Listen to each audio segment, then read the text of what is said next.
আমার মায়ের এটা আমি যতটুকু মনে করতে পারি, আমি সেটা খুঁজে পেয়েছিলাম আমার প্রাইমারির একজন শিক্ষিকার মধ্যে, আমি যেই প্রাইমারিতে পড়েছি।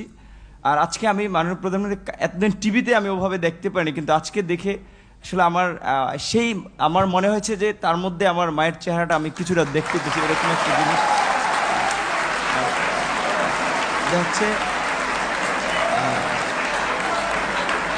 সেজন্য অনেকে আসলে বিভিন্ন উপাধিতে বলে থাকেন। আর আমরা একটা জিনিস দেখেছি যে আসলে তিনি প্রধানমন্ত্রী হিসেবেও, আমি বলবো না তিনি প্রধানমন্ত্রী, তিনি সবার প্রধানমন্ত্রী, তারপরেও তার কিছু স্পেশাল আসলে ক্যারেক্টার যেটা আমরা দেখেছি, যে কখনো ছোট শিশুকে কোলে নিয়ে মানে একদম সিম্পল একজন যে নারীর যে ভূমিকা, সেই ভূমিকা অবতীর্ণ। আবার যখন দেখেছি আন্দোলন সংগ্রামে মানে তার শুনেছি ওই সময়ের তার সেই মানে ছাত্র রাজনীতি থেকে উঠে এসেছে, তার কৃতিত্বের কথা আমরা শুনেছি। আর বঙ্গবন্ধুর কথা তো এটি আসলে তো শুধু আমরা না, সারা বিশ্বের মানুষ জানে।